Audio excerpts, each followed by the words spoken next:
Today, we are concluding the mini-series we began last week on the problem of evil. For anybody who missed last week, I wanted to give just a quick recap, because there are some details that will be important for today. What we did last week was we tackled the philosophical side of the problem. We were looking at the idea that the existence of evil is proof against God, and our main goal was to answer the question, does God have a good reason for allowing evil? To do that, we looked at a story. It began as God creates the heavens and the earth, a beautiful world, and he places in it human beings with free will. He makes man free so that they're capable of love, so that they can love one another and that they can love him and be in relationship with him.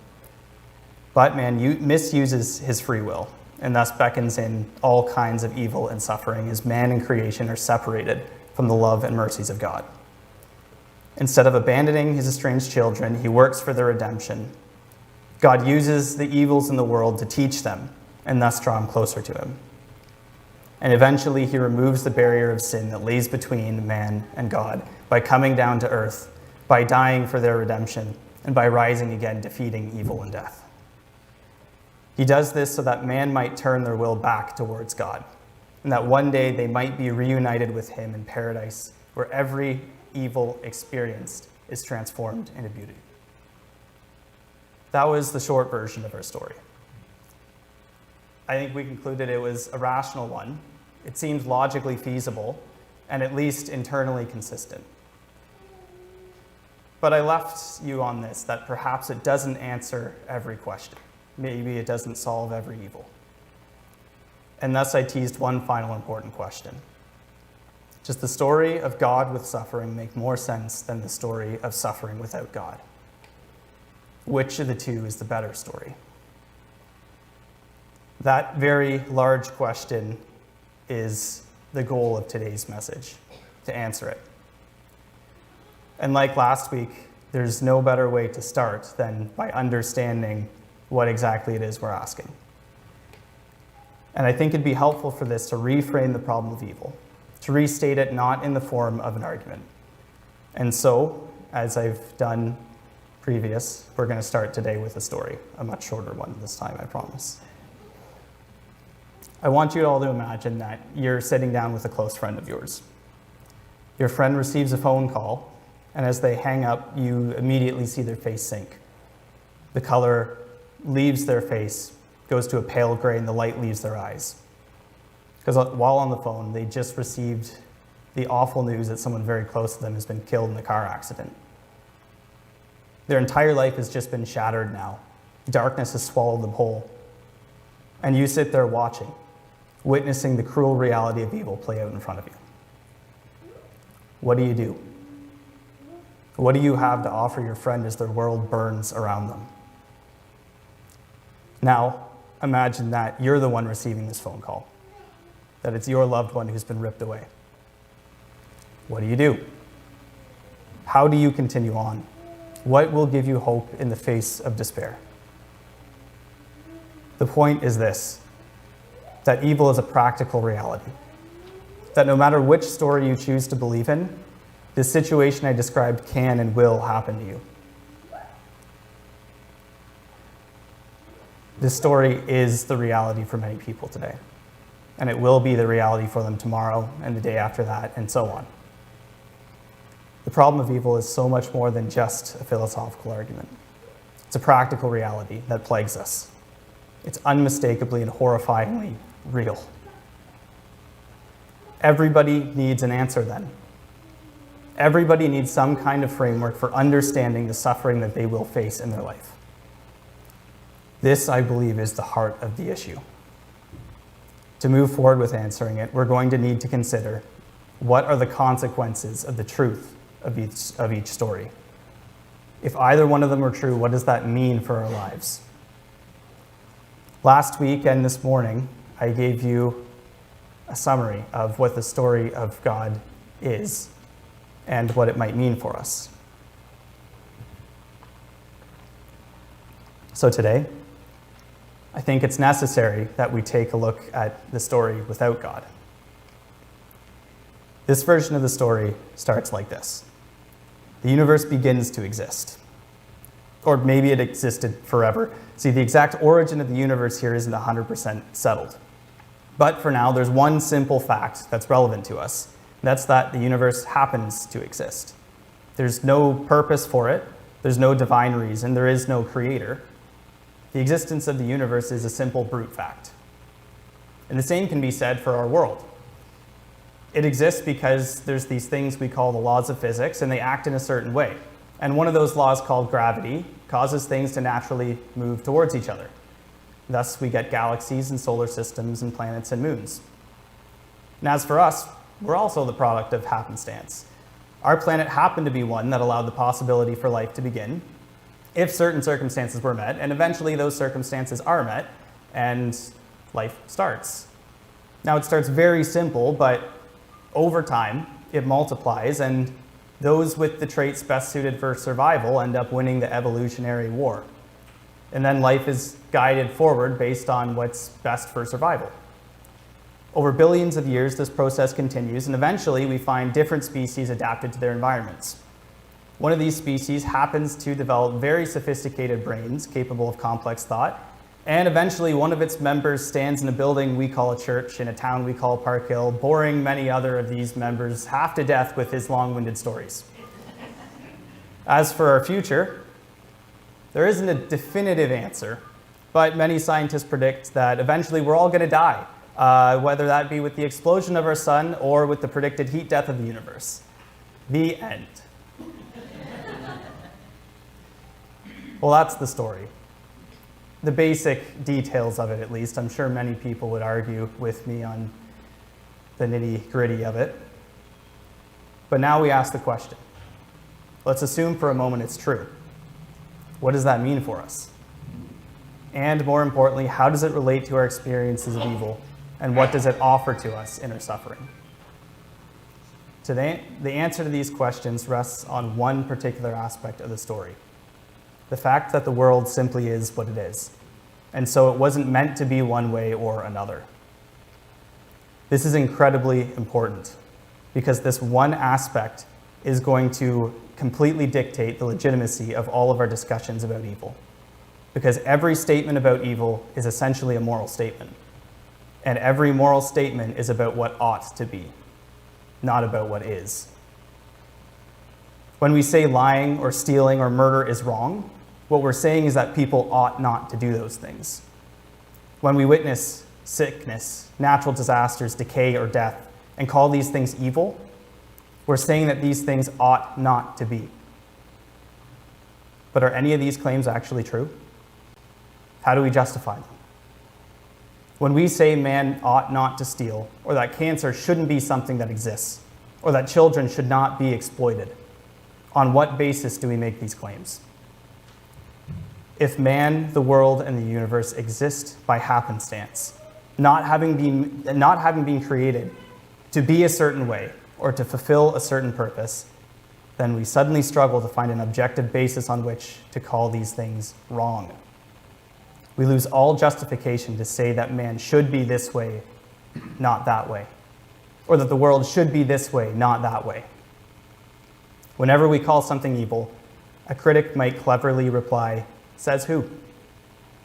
The situation is described by the atheist scholar Arthur Leff, who wrote, "Nevertheless, napalming babies is bad, starving the poor is wicked, buying and selling each other is depraved. Those who stood up and died resisting Hitler, Stalin, Amen, and Pol Pot have earned salvation.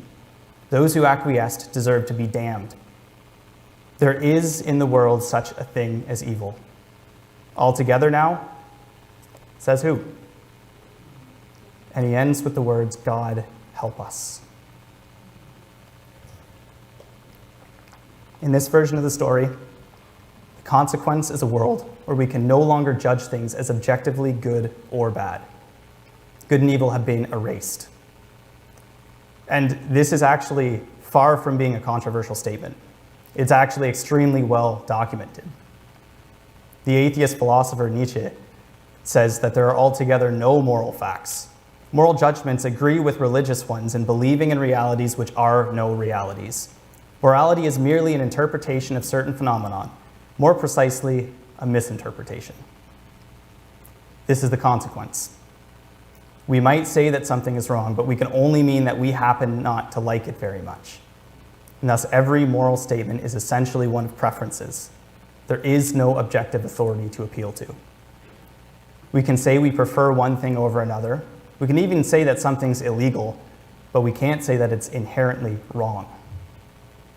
We can't even say that a society that allows slavery is worse than one that outlaws it.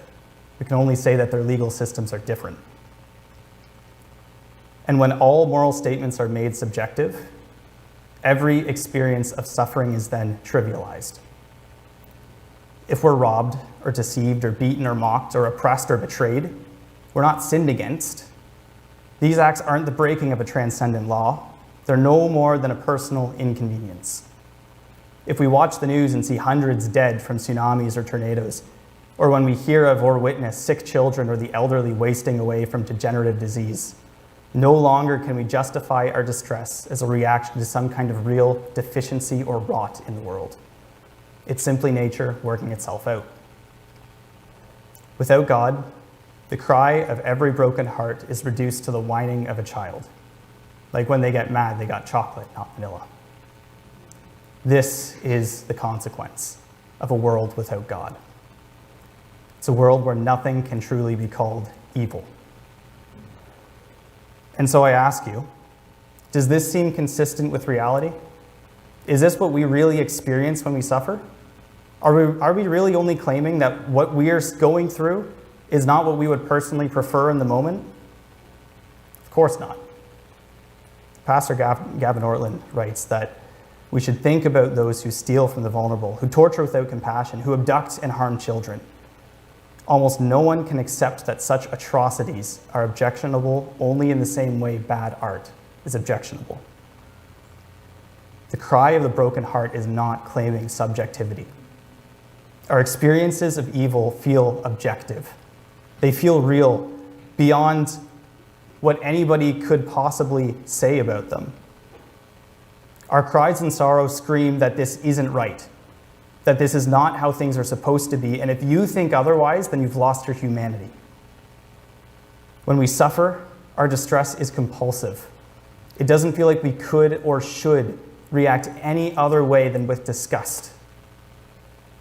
The story without God then tells the sufferer that their reactions are delusional, that their experiences are a misinterpretation of certain phenomena. But the story with God says something very different. It says that there's a very good reason we react to evil as we do. Peter Kreeft says, "We suffer and find this outrageous. We die and find this natural fact unnatural because we dimly remember Eden.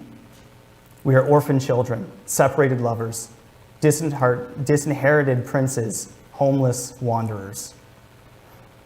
We cry out because we vaguely remember that things are, in fact, supposed to be different than they are." The story with God says that when we cry out, this ought not to be, that we're right, that we're recognizing an undeniable truth about reality, that the world we live in is fundamentally broken.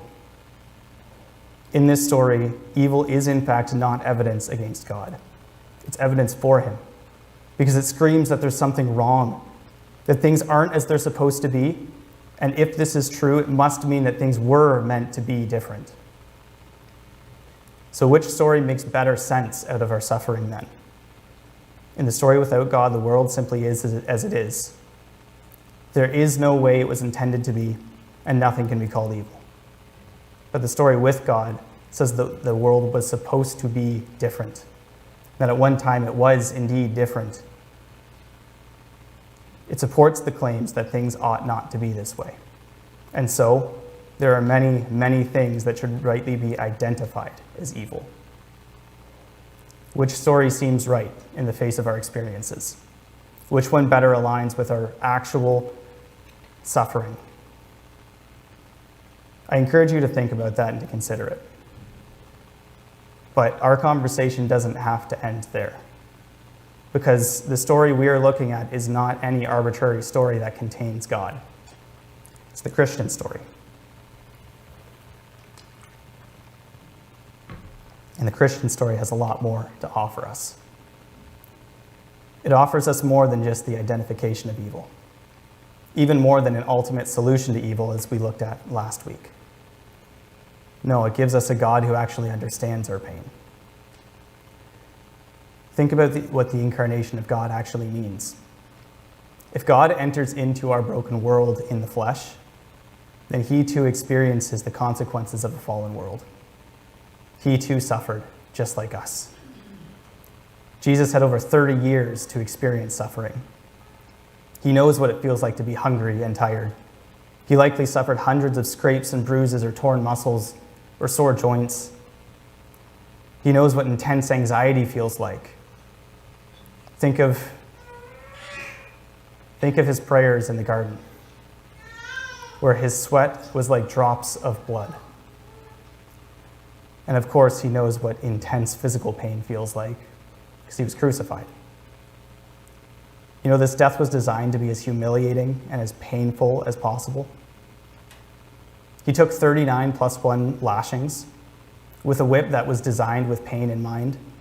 It was designed to embed itself in the skin and then tear flesh away as it was pulled back. He had nails driven through his hands and his feet, and he was hung up that way. Now his joints would be dislocated, and the majority of his weight would be borne across his chest. Not everybody knows this, but most crucifixion victims actually died of suffocation. As they lost their strength, more and more weight was put across their chest until they couldn't breathe anymore. That's what Jesus endured. This means that Jesus can understand our pain because he experienced it firsthand.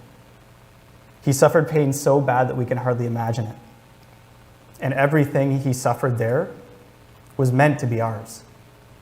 That's what we deserved. He took that pain from us.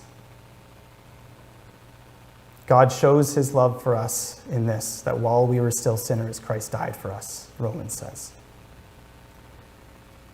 Christ bore that pain for us, but wonderfully, his taking of our pain is not a one-time event. For proof of this, we look to a very well-known Bible story found in John chapter 11, the story of Lazarus' resurrection. I'm sure all of us are familiar, but the Cliff Notes, Lazarus dies before Jesus is able to heal him. So he goes to the tomb and brings him back to life. Absolutely incredible event. The resurrection of a dead person is hard to fathom. But sometimes we can get swept up in the spectacle of the miracle and miss a subtle detail in the story. Reading again what Paulo shared with us. When Mary reached the place where Jesus was and saw him, she fell at his feet and said, "Lord, if you had been here, my brother would not have died." When Jesus saw her weeping, and the Jews who had come along with her also weeping, he was deeply moved in the spirit and troubled. "Where have you laid him?" he asked. "Come and see, Lord," they replied. Jesus wept. Why did Jesus weep? He knows what he's about to do here. He knows that in just a few moments, death will literally be reversed, that the torment of everyone around him will be ended in just a few moments. So why does he weep? Why doesn't he come to the tomb with a steadfast stoicism, taking rest in the fact that he's about to raise the dead man? It's because the pain we feel is legitimate, even if it's temporary. Even if 10 minutes later it'll all be over, Jesus sees it and he cares. He weeps because he loves us. And even if everything will be made right, he will not turn a blind eye to the sorrow around him. Instead, he comes down into it and takes it upon himself, and he weeps.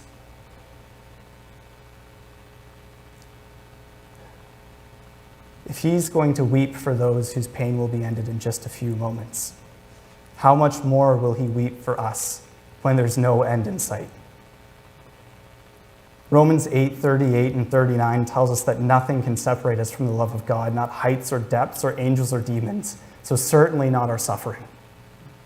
When our world burns around us, Jesus runs through the fire to get to us. If there's nothing else you hear today, if there's nothing else you take from this, this is the single truth I want you to take home. It's that Jesus takes our pain on himself.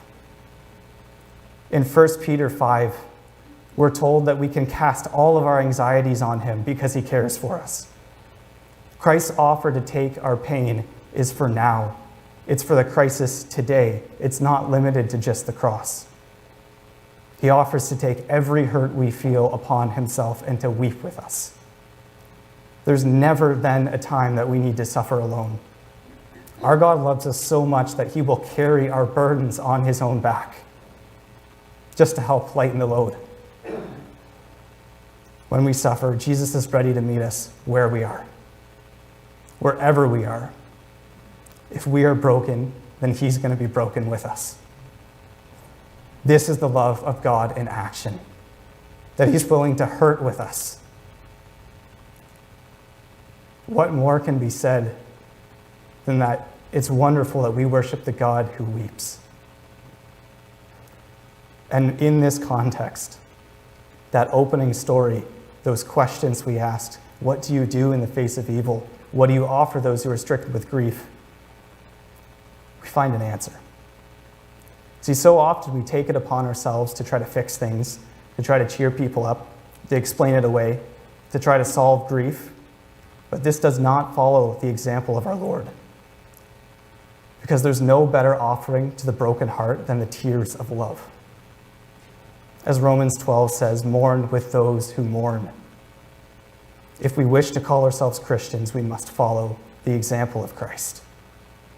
This means we don't try to solve grief, but we grieve with the sufferer. If we're to show the love of God in the world, then we must take our neighbor's pain seriously. We must even be willing to bear it with them, even if it's going to hurt. And what if you're the one suffering? Well, this means that your natural instinct to cry, to weep, is okay. Because what you're experiencing is wrong. Really inherently wrong, no matter what anybody says about it. What you're witnessing is the brokenness of the world play out in front of you. You're not crazy and you're not weak for your grief. It's the divine image of God shining through when we cry in the face of evil. Ecclesiastes 3 then says, there is a time to weep and a time to laugh, a time to mourn and a time to dance. Most of all, you must know that you don't have to cry alone. That Jesus will be right there the second you ask for him. That he'll never leave you alone, even if it means taking your pain on him. The God of the universe cares about your troubles. He doesn't expect you to toughen up because one day things will be better. The path to healing is not to ignore the grief, but to get through it. And we worship a God who will walk the whole way with us. None of this means that the moments of pain become easy. They're still going to sting, and you're still going to hurt. What it does mean, though, is that these moments might become bearable. To close today, I thought about many different ways, but then I thought I've been telling stories for 2 weeks now, so I'm going to tell you 2 more stories, personal stories. The first one is a very recent one. It's actually from yesterday. Joy found this beautiful upright piano on Facebook Marketplace, and so we bought it. And then we had the task of trying to move it into our house. And let me tell you, upright pianos are heavy. Like, they're really, really heavy. They're so heavy that a single person could never hope to lift it on their own. I could have tried all day on my own to move that thing through the threshold of my door, but none of those efforts would have been successful. It's simply too much weight for one person to carry. But yesterday, I wasn't alone. I had my 2 brothers with me, I had my dad with me, and most important of all, I had Declan Darling with me, who really, really saved us. The point is that we were able to finish this task because the weight was distributed amongst us. We could lift it up because we were lifting together. It was not easy, let me tell you. We all had to strain, and I am very sore today. But it was possible to do because we shared the load together. That was the easy story. The second story is from a little farther back. It's another time I felt this sort of effect play out in my life. And this one occurred while Levi was still sick. There's actually many moments I could have shared with you this morning, and I thought through a lot of them, and then one of them just jumped out in my mind. It was the few days prior to when he was going to get his pull-through surgery, which was supposed to be his last one. That Sunday, we had church in the park, and we had the absolute pleasure of having Levi dedicated in front of our church family.